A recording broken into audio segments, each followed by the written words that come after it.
Nesse vídeo a gente vai estudar mais um algoritmo de busca. Dessa vez o algoritmo de busca binária. A gente vai estudar na sua forma recursiva, certo? E qual é o funcionamento do busca binária? Busca binária é um algoritmo recursivo, né, que ele utiliza a abordagem dividir para conquistar. Então, na abordagem dividir para conquistar, ela tenta quebrar, né? Na verdade, ela quebra o nosso problema em subproblemas menores, porque fica mais fácil encontrar, fica mais fácil resolver subproblemas menores do que, né, num problema maior, né? Então a ideia dessa abordagem é, eu vou diminuir a complexidade do meu problema para que eu resolva, né, esse problema de forma mais rápida. Então existem diversos algoritmos que utilizam essa abordagem e eles conseguem executar de forma mais rápida. Então a gente viu nos vídeos anteriores que os nossos algoritmos de busca, né, sequencial ou sequencial com sentinela, eles são algoritmos ruins porque eles saem elemento por elemento, né, procurando alguma coisa, né, procurando o que a gente deseja encontrar. Então, por mais que o busca com sentinela conseguiu diminuir esse tempo aproximadamente pela metade, né, porque a gente diminuiu a quantidade de perguntas pela metade, ele ainda é um algoritmo que pode ser melhorado, né? Então, quando a gente teve o nosso vetor com um tamanho de 100 milhões de elementos, a gente demorou, né, 6 segundos, né, com o sentinela e 11, 12 segundos com o algoritmo de busca sequencial tradicional. E a gente consegue diminuir esse tempo. A gente vai executar esse algoritmo, vai criar e executar o nosso algoritmo de busca binária com esse vetor de 100 milhões e a gente pode perceber que o tempo vai ficar muito mais rápido, né? O tempo que esse algoritmo demora para ser executado. Lembrando sempre, né, que a gente está num momento, né, que a maioria dos sistemas são web, né? E desta forma muitas pessoas acessam o sistema ao mesmo tempo, né? São sistemas com execução paralela, né? Muita gente acessando a mesma funcionalidade. Então, quanto mais rápido for o nosso algoritmo, melhor. Então, vamos criar o nosso algoritmo de busca binária, né? A gente realiza uma busca dentro de um vetor, então por isso que a gente vai criar o nosso vetor, né, com o nosso geradorzinho, né, range. Vou imprimir na tela. Uma desvantagem, né, do busca binária é que ele só funciona se o vetor estiver ordenado. E daqui a pouco vocês vão entender melhor o porquê, tá? Então, qual é a ideia do busca binário? O busca binário irá, né, quebrar o nosso vetor. Então, para quebrar o nosso vetor, ele precisa descobrir, né, onde é o meio, porque vai quebrar o nosso vetor em dois. E aí ele vai quebrando o nosso vetor, né, para conseguir encontrar, né, para conseguir chegar no nosso elemento de forma mais rápida. Tá? Então,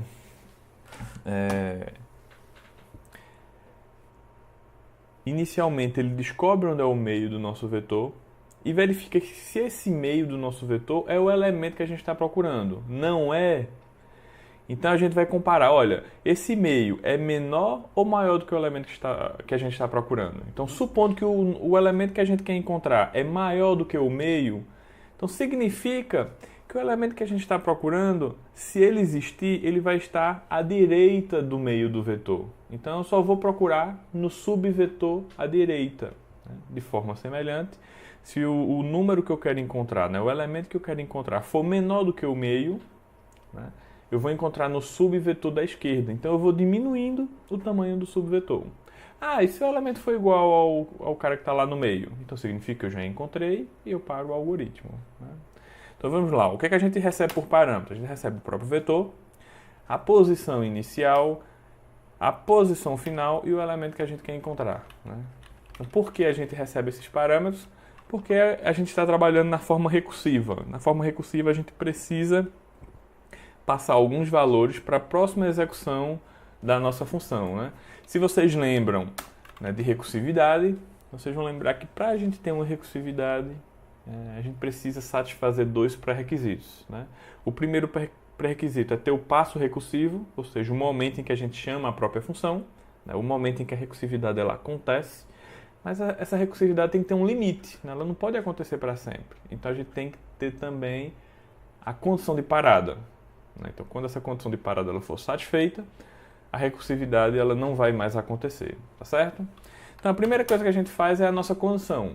Né? Se essa condição ela for falsa, a gente para a nossa recursividade. Né? Que vai ser, olha, P tem que ser maior ou igual a R. O que isso significa? Que o nosso vetor tem que ter pelo menos um elemento. Né? Se ele não tiver nenhum elemento, não faz sentido procurar. Né? Não faz sentido procurar dentro de um vetor sem nenhum elemento, concorda? Se ele tiver só um elemento, não, aí faz sentido. Vamos supor que só tem um elemento 10 e eu quero encontrar o elemento 5. Eu vou ver se esse elemento que tem dentro do vetor é igual ao 5. Ah, não é, então o elemento não foi encontrado. Tudo bem. Mas se meu vetor tem um elemento, já é interessante, né, fazer essa busca. Então, essa pergunta ela garante, né, que o vetor vai ter pelo menos um elemento. E se P for menor do que R? Né, significa que tem mais do que um elemento. Tudo bem? Então, beleza. Aqui é a nossa condição de parada, né, ou condição de existência, né, que dá no mesmo, né, da nossa recursividade. Bom, tudo bem. Descobrimos que o vetor tem algum elemento. Então, vamos realizar a busca. Para realizar a busca, a gente precisa descobrir o meio. Como é que a gente faz para descobrir o meio? Eu vou pegar a posição inicial mais a posição final e divido por 2, sendo esta uma divisão inteira. Então, imagine, né, que o nosso vetor, né, ele tem 10 elementos, né, o índice inicial é 0, o índice final é 9. Né? Então, se eu dividir 0 mais 9, 9. Se eu dividir por 2 sem ser uma divisão inteira, vai ficar 4,5. A gente não tem o índice 4,5. Tá? Então tem que ser uma divisão inteira, porque nesse caso 9 dividido por 2, sendo essa divisão inteira, né, a metade do nosso vetor ele está no índice 4. Então, por isso que precisa ser uma divisão inteira. Tá? Então a gente descobre, né, o índice do meio do vetor, tá certo? Para que a gente consiga procurar de forma mais rápida. Então, né, se o elemento que a gente estiver procurando ele for maior do que o elemento que está nesse meio, significa o quê? Significa, lembre-se que o nosso vetor tem que estar ordenado. Tá? Então, veja, eu tenho aqui o nosso vetor, eu quero procurar o elemento 8, e aí o meio está aqui, ó. O meio está aqui, é esse elemento, elemento 4. O elemento que eu quero procurar, ele é maior do que 4? É, então significa que ele está à direita do nosso vetor. Né? Ele está à direita. Se ele for menor, significa que está à esquerda. Se ele for exatamente igual, então significa que a gente já encontrou o elemento. Né? Concorda? Então, nesse caso, né, o elemento ele é maior do que o do meio, vamos querer procurar à direita. Basicamente, o que a gente está fazendo é quebrar a gente quebra esse vetor grande em um subvetor menor. Né? Ou seja, a gente vai consumir menos recursos do nosso computador. Então, se eu quero buscar a direita, onde é que vai ser o início desse vetor? Né? Vai ser no meio mais 1. Ó. Onde é que está o meio? O meio está aqui. Ó. Meio mais 1. Então, o início desse novo subvetor vai estar em meio mais 1. E onde é que ele termina? Ah, ele termina lá em R. Então, início o mais 1, final em R. Tá certo? Ah, não, mas o elemento que a gente quer encontrar ele não é maior do que o elemento do meio. Ele é menor. Então, vamos fazer esse cenário. Então, supondo que a gente quer encontrar o elemento 2. Né? 2 é menor do que o elemento do meio? Sim. Então, significa que ele está na esquerda. Tá certo? Ele está na esquerda. Então, vamos... né, quebrar a parte da esquerda para a gente poder buscar. Então, a parte da esquerda começa onde? Onde é que começa esse subvetor? Ah, começa em P, ó. Veja que começa do iniciozinho. Então, a gente continua com P. E termina em R? Não, não termina em R. Termina em Q, ó, o Q está aqui, menos 1. Então, a gente exclui o Q, né, nesse caso, porque a gente já sabe que o nosso elemento não é igual ao Q, tá? Mas e se for? Pode ser, não. Eu quero encontrar o elemento 4, e o elemento do meio é justamente 4. Então, nesse caso, significa que a gente encontrou. Então, se a gente encontrou, a gente retorna Q, né? A gente retorna a posição onde a gente encontrou o nosso elemento. Ah, mas supondo que a gente quer encontrar o elemento 10, né? Então, inicialmente, 10 é maior do que o meio? 10 é maior do que o meio. Então, a gente vai procurar no subvetor da direita. E aí eu vou encontrar o meio novamente. Onde é que está o meio? Então, supondo que o meio seja esse elemento aqui, o 7. 10 é menor ou maior do que 7? Não, é maior. Então, a gente vai procurar no subvetor da direita. E aí, novamente, a gente faz a pergunta, né? Quem vai ser o meio nesse caso? Vai ser o 8, tá? A gente só tem dois elementos. O 8 vai ser o meio. 10 é maior do que o nosso meio? O 10 é maior. Então, vamos procurar na direita. E aí, a gente procura com o elemento 9. Né? Só restou esse elemento. 10 é maior do que o nosso elemento? Então significa que a gente não encontrou. Né? Então, 10 não faz parte desse vetor. Então, o que é que a gente vai retornar? Vai chegar um momento que a gente vai quebrando tanto o nosso vetor que a gente vai tentar quebrar mais e não vai conseguir.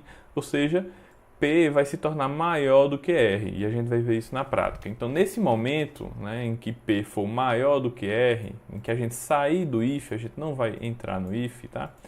A gente vai retornar menos 1. Né? Nesse caso, a gente não encontrou o elemento. Né? Quando a gente retorna Q, significa que encontramos o elemento. Retorna menos 1, não encontramos o elemento. Tá? Então, só é possível uma situação. Ou encontra, ou não encontra. Não dá para fazer as duas situações ao mesmo tempo. Tá? Vamos testar, vamos ver se esse algoritmo funciona.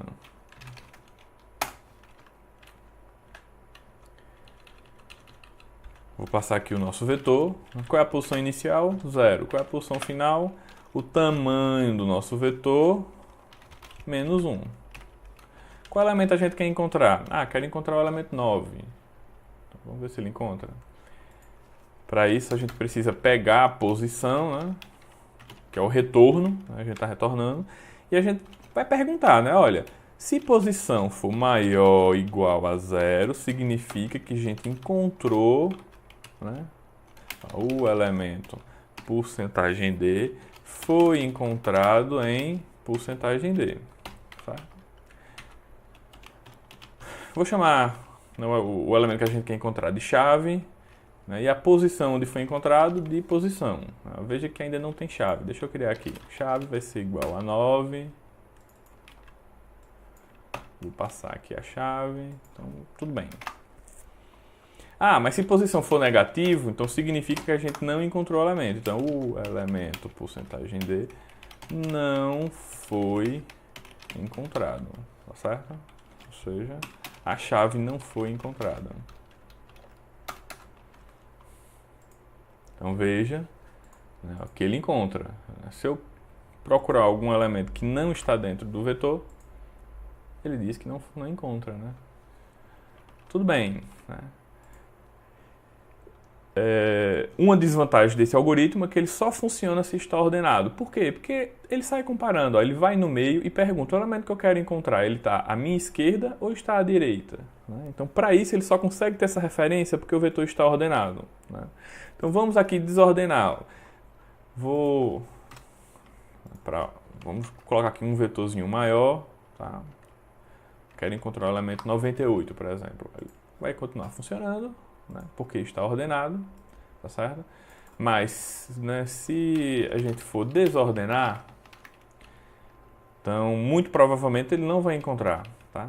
Por que eu digo muito provavelmente? Porque às vezes, por coincidência, ele encontra, mas na maioria dos casos ele não encontra, tá? Ele não funciona. Cadê? Vamos desordenar o nosso vetor. Random Shuffle. A gente vai utilizar o Shuffle para desordenar. Então veja, ó, que o 98 ele está aqui em algum lugar. Né? Eu não estou enxergando onde, mas ele está aqui em algum lugar. Tá? A gente está...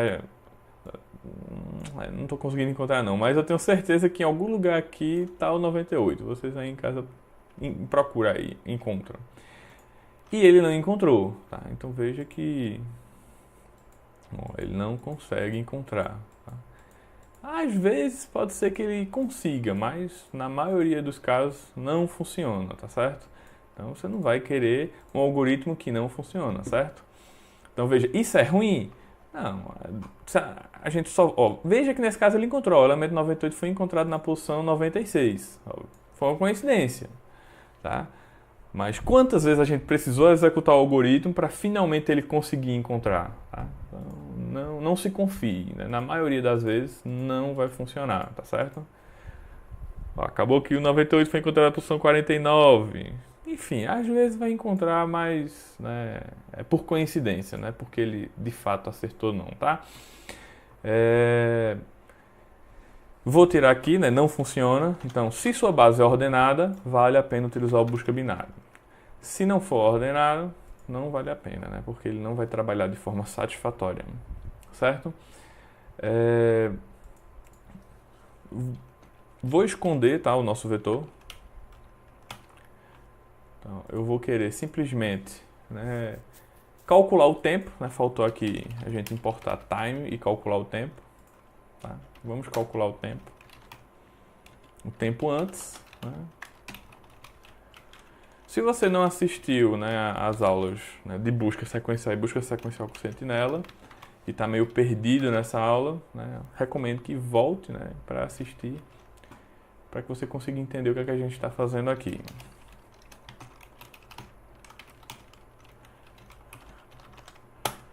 Vai calcular o tempo em milissegundos, né? Por isso que eu multipliquei ali por 1000. Tá? Então, vamos colocar aqui o tempo gasto. Né? O tempo gasto foi com duas casas decimais, né? 0,2 floats milissegundos. Tá? Ok. Então, veja que foi bem rapidinho, né? Vamos aumentar o tamanho desse vetor. Vou abrir aqui o nosso de busca sequencial com sentinela e com busca sequencial. Nesse caso aqui a gente tem 100 milhões de elementos. Eu vou copiar, né, para que a gente consiga comparar esses algoritmos, tá? Com 100 milhões de elementos cada um. Sem exibir o vetor, né? Não vamos exibir o vetor, porque ainda não tem interesse em exibir 100 milhões de elementos na tela do computador. Certo. Só confirmar que está tudo certinho aqui, tá tudo certo. Tudo com 100 milhões de elementos, né? 100 milhões de elementos, perfeito. Quanto tempo demora, né, para o busca binário funcionar com 100 milhões de elementos? Ó, demorou apenas 0,02 milissegundos. Ó, a gente está querendo encontrar o último elemento do nosso vetor de 100 milhões, né, e não gastou nenhum milissegundo. Veja o quão rápido foi, né? Então, o busca binário ela é muito rápido, tá? Com sentinela vai demorar aproximadamente 6 segundos, né? A gente já viu no vídeo anterior, tá? Então, não tem nem comparação. Ó. O busca sequencial com sentinela demorou muito mais do que o binário, tá? E, por sua vez, o busca sequencial vai demorar ainda mais, né? O busca com sentinela foi um aperfeiçoamento que a gente fez, né, do algoritmo de busca sequencial. E os dois são muito lentos, tá? Quando comparado com busca binário, são muito lentos. Aqui está mais lento do que o normal porque eu estou executando random, né? Então, embaralhar um vetor de 100 mil elementos vai, né, custar muito do computador, né? Tirei aqui a linha do embaralhar, tá? Porque não é interessante, né? Não é o que a gente quer avaliar nesse momento. A gente está embaralhando aqui? Não, a gente não está, só no sentinela. Tá. Por isso que estava demorando mais do que 6 segundos, né? A gente estava embaralhando de forma desnecessária 100 milhões de elementos, né? Não é o que a gente quer olhar. Então veja, o busca com sentinela demorou 6 segundos, enquanto o busca binário, né, é muito rápido. Demora mais para gerar a lista do que propriamente dito para encontrar o elemento, né? É muito rápido. Tá? Então, 6 segundos, né, 0,03 milissegundos, e o busca sequencial vai demorar mais de 10 segundos, né? Provavelmente. Então, veja a diferença, né? O busca binário tem uma complexidade logarítmica, né? Log de n na base 10, tá? Então é muito rápido. E esses dois de busca sequencial, né, tem uma complexidade de n, né, uma complexidade linear. Então quando a gente tem 100 milhões de elementos, a gente vai demorar para encontrar, né, esses elementos, tá? Então veja aqui, para encontrar o último elemento, né, o pior caso, o último elemento, né, numa base de 100 milhões, né, a gente demorou quase 12 segundos. Então, podemos ver, né, nessa sequência de 3 vídeos, né, do busca sequencial com sentinela e busca binária, que existe uma diferença gritante, né, do busca binário para as duas variantes da busca sequencial. Então, sempre que for possível, utilize o busca binário, né? A busca sequencial é pouco utilizado na prática, né? Então, normalmente a gente prefere já armazenar na nossa base de dados, né, os nossos elementos ordenados por algum atributo, né? E existem outras abordagens também para a gente fazer busca, né? Então, por mais que a nossa base não esteja completamente ordenada, a gente consegue utilizar um hash, enfim, tem outras técnicas que não está no escopo dessa aula, né, desse vídeo, tá? Bom, falta a gente depurar o nosso código, né? Entendemos, né, o funcionamento do busca binária, falta a gente depurar. Vamos fazer isso agora. Eu vou diminuir o tamanho da nossa base, né? Porque se a gente for depurar 100 milhões de elementos, a gente não vai terminar essa aula nunca, né? Vou colocar aqui 11 elementos e eu quero encontrar o elemento 10, né? Semelhante ao que a gente fez lá com os outros algoritmos, certo? Vamos exibir esse vetorzinho na tela. Veja, a gente está exibindo aqui o nosso vetor. Deixa eu exibir antes, né? A gente quer, né, encontrar o elemento 10 no nosso vetor e ele faz isso de forma muito rápida, né? Ele não vai elemento por elemento pesquisando, né, no nosso vetor, tá? Vamos colocar aqui o breakpoint, né, para executar a depuração. Pronto, né? Paramos aqui, né? Estamos travados, né, no momento que a gente vai invocar, né, a busca binária. E aí a gente passa o nosso vetor, o índice do primeiro elemento, o índice do último elemento, né, que é o tamanho -1, e a chave, né? O que é que eu quero encontrar? Ah, quero encontrar o elemento 10. Né? Ele faz parte desse vetor? Vamos saber agora. Entramos, né, e a primeira pergunta que a gente faz é, olha, esse vetor, ele tem mais, né, ele tem pelo menos um elemento, né? Tem mais do que 0 elementos, né? Ou seja, ele tem pelo menos um elemento? Tem, então vai entrar no if. Calculamos a metade, né? Onde é que está o elemento do meio? Está lá no índice 5, tá? A gente tem 11 elementos, né? 11 dividido por 2, né? Uma divisão inteira, então, ó, nossa metade está aqui, tá? Certo? Então, esse índice aqui, ele representa a metade do nosso vetor. E aí a gente vai comparar. O elemento que a gente quer encontrar, ele é maior do que o elemento do meio? Sim, é maior. Então, o que é que a gente vai fazer? A gente vai querer pesquisar na parte à direita do nosso vetor. É exatamente isso que a gente faz aqui, né? A gente quer pesquisar na parte à direita, certo? Perfeito. Então, vamos fazer isso. Como é um algoritmo recursivo, vai aparecer aqui na pilha de execução mais uma função da busca binária, correto? Entramos, ó. Apareceu mais uma execução da busca binária e a gente faz a perguntinha novamente.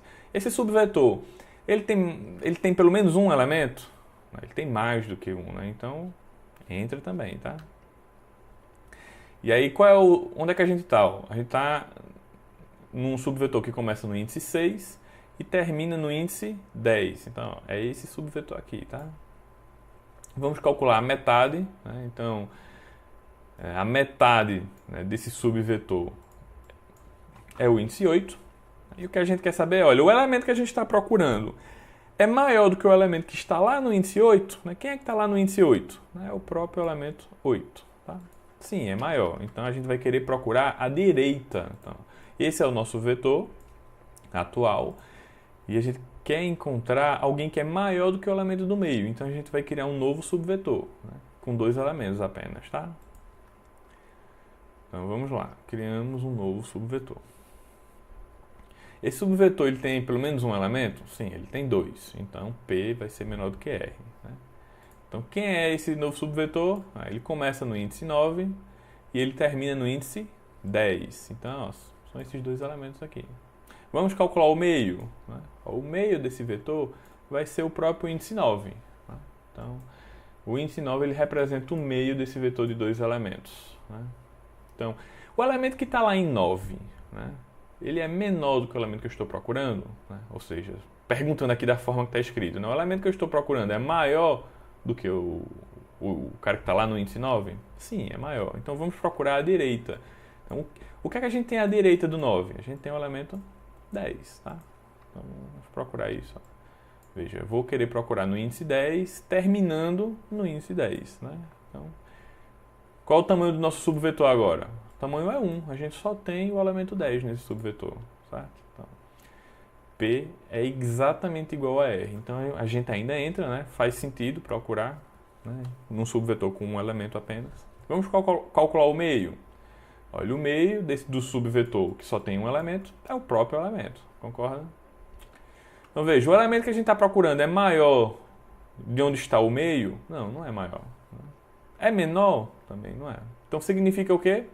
Que a gente encontrou o elemento que estava procurando, tá? Então a gente vai retornar esse índice, certo? E aí retornamos e a gente vai voltar, né, na recursividade, sempre retornando aquele índice, tá?